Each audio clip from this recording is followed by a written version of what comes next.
الحمدللہ رب العالمین والصلاة والسلام علی سید المرسلین اما بعد فاعوذ باللہ من الشیطان الرجیم بسم اللہ الرحمن الرحیم۔ روحانی وظائف چینل کی جانب سے تمام معزز ناظرین کو السلام علیکم۔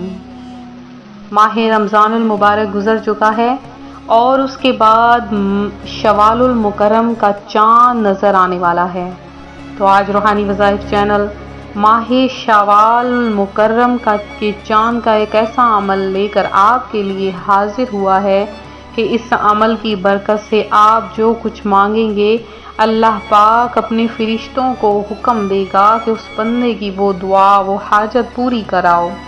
رمضان کا مہینہ اگر 29 دن کا ہو تب بھی اللہ تعالیٰ اپنے کرم سے 30 روزوں کا ثواب عطا فرماتا ہے، اور شوال کے 6 نفلی روزے شامل کرنے کے بعد روزوں کی تعداد 36 ہو جاتی ہے، اور اللہ تعالیٰ کے کریمانہ قانون ایک نیکی کا ثواب 10 گنا کے مطابق 36 کا 10 گنا یعنی 360 ہو جاتا ہے، اور پورے سال کے دن 360 سے کم ہی ہوتے ہیں۔ پس جس نے پورے رمضان المبارک کے روزے رکھنے کے بعد شوال میں 6 نفلی روزے رکھے وہ اس حساب سے 360 روزوں کے ثواب کا مستحق ہوگا۔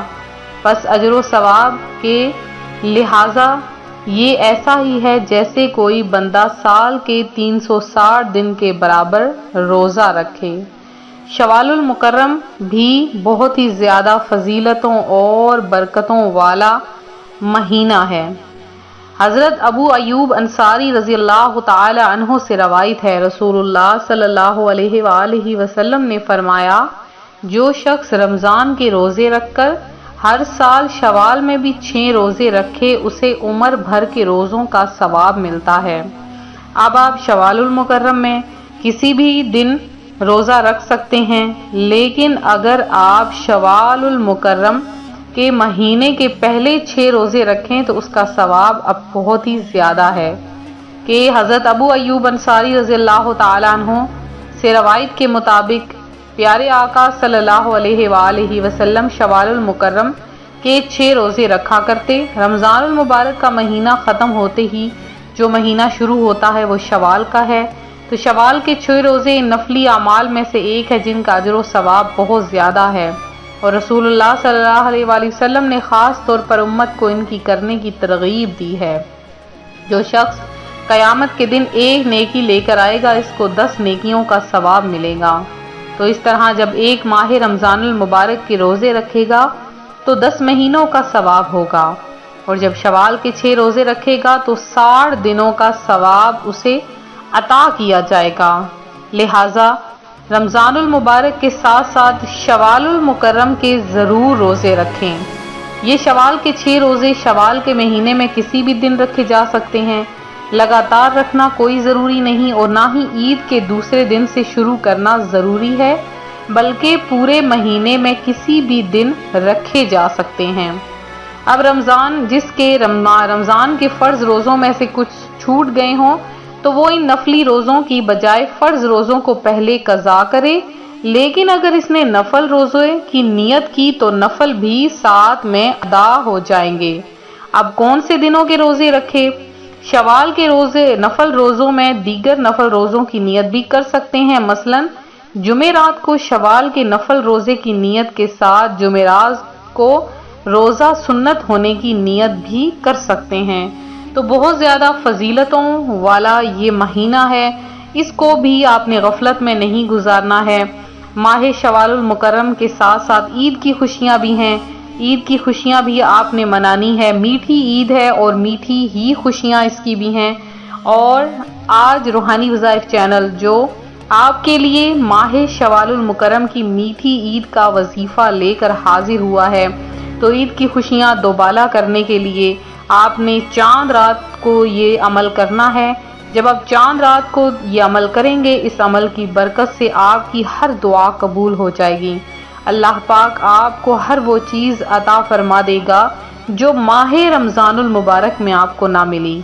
آپ نے اس ماہ رمضان المبارک کا پھل پانا ہے، آپ نے اس کی فضیلتیں پانی ہیں اور آپ نے عقیدتیں پانی ہیں، تو آپ نے چاند رات کو یہ عمل کرنا ہے۔ اور ایک چاند رات کا عمل آپ کو بتاؤں گی، اس سے پہلے چھوٹی سی حدیث مبارکہ سن لیجئے۔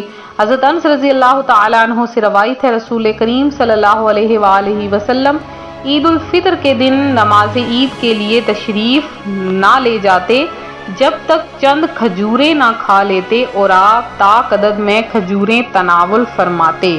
اب طاق عدد میں جو آپ نے کھجوریں کھانی ہیں وہ آپ 3 بھی کھا سکتے ہیں، 1 بھی کھا سکتے ہیں، 5 بھی کھا سکتے ہیں، اللہ پاک برکتیں عطا فرمائے گا۔ تو اب چاند کو آپ نے جیسے ہی دیکھنا ہے تو آپ نے فوری طور پر اپنے ہاتھ بلند کر لینے ہیں اور آپ نے صرف اور صرف 10 بار یا اللہ یا اللہ یا اللہ پکارتے رہنا ہے۔ پھر آپ نے سورہ فاتحہ آپ نے 33 بار سورہ فاتحہ پڑھنی ہے، اور جب آپ پڑھ لیں تو پھر آپ نے چاند دیکھنے کی دعا پڑھنی ہے۔ چاند دیکھنے کی دعا پڑھنے کے بعد آپ نے اللہ کی بارگاہ میں گڑ گڑا کر اپنے لیے دعا مانگنی ہے۔ جب آپ دعا مانگ لیں تو پھر آپ نے چاند اگر آپ کو نظر نہ بھی آئے تب بھی آپ نے یہ عمل کرنا ہے۔ پھر جیسے ہی نماز کا وقت ہو، عشاء کی نماز کا وقت ہو یا مغرب کی نماز کا، آپ نے فوری طور پر نماز کے بعد 2 نفل ادا کرنے ہیں۔ آپ نے سورہ فاتحہ کے بعد 3 بار سورہ اخلاص پڑھ لینی ہے، اور آپ نے اللہ کی بارگاہ میں اپنی حاجت رکھ دینی ہے۔ آپ کا اسی وقت کام ہو جائے گا، جو مراد آپ مانگیں گے اللہ پاک وہ مراد آپ کی پوری کر دے گا۔ اب اگر آپ سورہ ملک کی تلاوت کر لیں تو پھر کیا ہی بات ہے، کیونکہ سورہ ملک کی 30 آیات ہوتی ہیں، وہ 30 دنوں کے لیے کافی ہوتی ہیں۔ اللہ پاک شوال المکرم کے مبارک اور پیارے مہینے میں خیر و برکتیں عطا فرمائے۔ تو یہ تھا ہمارا آج کا چھوٹا سا عمل۔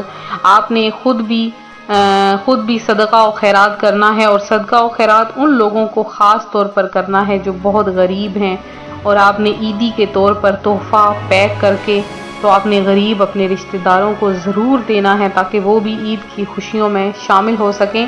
اگر ان کے دل خوشیاں ہوں گی دل میں، اللہ پاک ان کی ہر دعا آپ کے حق میں قبول فرما لے گا۔ تو میرے جن بہن بھائیوں نے خصوصی دعا میں حصہ لیا ہے ان کا نام نے دعا میں شامل کیا گیا ہے۔